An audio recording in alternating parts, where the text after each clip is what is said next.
नमस्कार दोस्तों, आइए सुनते हैं पुरुषोत्तम मास के दूसरे अध्याय की कथा। दूसरे अध्याय में नारद मुनि द्वारा भगवान नारायण से परोपकार के लिए प्रश्न करना। सूत जी बोले, हे ऋषियों, मैं सुखदेव जी के मुख से राजा परीक्षित के श्रीमद् भागवत की परम मोक्ष देने वाली कथा को सुनकर और राजा की मोक्ष प्राप्ति को देखकर उनकी कृपा से यहाँ आया हूँ, जहाँ आप सब दीक्षित ब्राह्मणों के धर्म यज्ञ कार्य में प्रयत्नशील हुए लोगों का दर्शन कर कृतार्थ हो गया हूँ। ऋषिगण बोले, हे सूत जी, अनन्य बातों को छोड़कर आप हमें वेद व्यास जी के मुख से सुनी हुई अपूर्व कथा सुनाइए, जो सार का भी सार है, महाश्रेष्ठ है तथा आत्मा को प्रसन्न करने वाली अमृत से भी उत्तम पुण्यदायी कथा है। उसका पालन कराइए। सूत जी बोले, ऋषियों, मेरा अहोभाग्य है कि आपने मुझसे गुण अमृत कथा को पूछा है।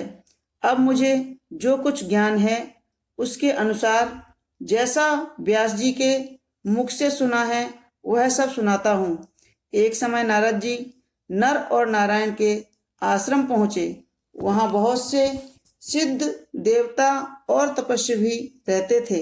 वहाँ बेर, रुद्राक्ष, आमले, आम, अमरातक, कपितक, जम्बू, कदम आदि अनेक प्रकार के वृक्ष लगे हुए थे। वहाँ विष्णु भगवान के चरणों से द्रवित भूत गंगा और अलकनंदा भी बह रही थी। वहीं महामुनि नारद जी लोक चिंतन करते हुए जा पहुँचे। परम ब्रह्म में मन लगाए हुए जितेंद्रिय नारद जी संपूर्ण शरीर से प्रभा छिटक रही थी। तब नारद जी ने तपस्वी नारायण को साष्टांग प्रणाम कर स्तुति करते हुए कहा, हे देवादिदेव, संसार के स्वामी, दया सिंधु, आप सत्यव्रती हो, त्रिसत्य हो, सत्य के सार रूप हो और सत्य से उत्पन्न हो। हे सत्यायो ने, आपको नमस्कार है। मैं आपकी शरण में आया हूँ। आपका यह तप संसार को शिक्षा देने वाला है तथा मर्यादा को रखने वाला। यदि आप तपस्या न करें तो पुण्य आत्मा और पापियों से व्याप्त यह पृथ्वी कलयुग से जैसे एक व्यक्ति के पाप का करने से रसातल को चली जाती है, वैसे ही एक व्यक्ति के पुण्य करने से तर जाती है। यह आपका पुण्य प्रभाव ही है जिसके बल पर यह पृथ्वी टिकी हुई है। पहले सतयुग आदि में जैसे एक व्यक्ति पापाचरण करता था तो सभी व्यक्ति पापी हो जाते थे, परंतु कलयुग में केवल कर्ता ही पुण्य और पाप का भागी होता है। यह सब आपके तप का प्रभाव है। हे भगवान, कलयुग में सब प्राणियों के मन विषय भोगों में आसक्त हैं, अतः स्त्री पुत्र आदि के मोह में फंसे हुए हैं। प्राणियों का हित करने वाला और जिससे मेरा भी हित हो ऐसा कोई उपाय मुझे समझाइए, क्योंकि मैं आपके मुखार बिंदु से कुछ सुनने की इच्छा में से ब्रह्मलोक से यहाँ आया हूँ। वेद भी बताते हैं कि भगवान विष्णु उपकार के प्रेमी हैं, इसलिए संसार के उपकार के लिए उस सार रूप कथा को कहिए, जिसके सुनने मात्र से ही जीव निर्भय पद को प्राप्त होता है। नारद जी के वचन सुनकर ऋषि नारायण मुस्कुराते हुए संसार को पवित्र करने वाली उत्तम कथा को कहने लगे हैं। हे नारद, तुम ब्रज गोपियों के मुख रूपी कमल के लिए भंवर तुल्य रसिक शिरोमणि राशेश्वर भगवान श्री कृष्णचंद्र वृंदावन बिहारी की पुण्यमयी कथा को सुनिए। हे वत्स, जो संसार की पल भर में रचना करने में समर्थ हैं, उनके कर्मों का वर्णन कोई नहीं कर सकता। इस संसार के सार रूप भगवान के अगम्य चरित्र को तुम भी भली प्रकार जानते हो। जो वाणी से भी परे है, तो भी मैं तुम्हारे सामने पुरुषोत्तम भगवान के दारिद्र्य एवं वैधव्य को दूर करने वाले उत्तम कीर्ति और पुत्र तथा मोक्ष के देने वाले अद्भुत महात्म का वर्णन करता हूँ। नारद जी बोले, हे भगवान, यह पुरुषोत्तम नाम के कौन से देवता हैं, उनका क्या महात्म है, यह सब मुझे विस्तार से बताइए।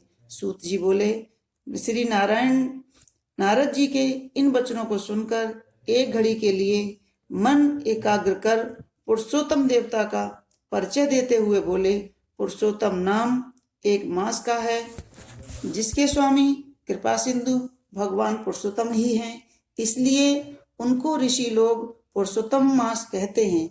इसका व्रत करने से पुरुषोत्तम भगवान प्रसन्न होते हैं। नारद जी बोले, मैंने पृथक पृथक स्वामियों सहित चैत वैशाख आदि मास तो सुने हैं, किंतु हे नाथ, पुरुषोत्तम मास कभी नहीं सुना।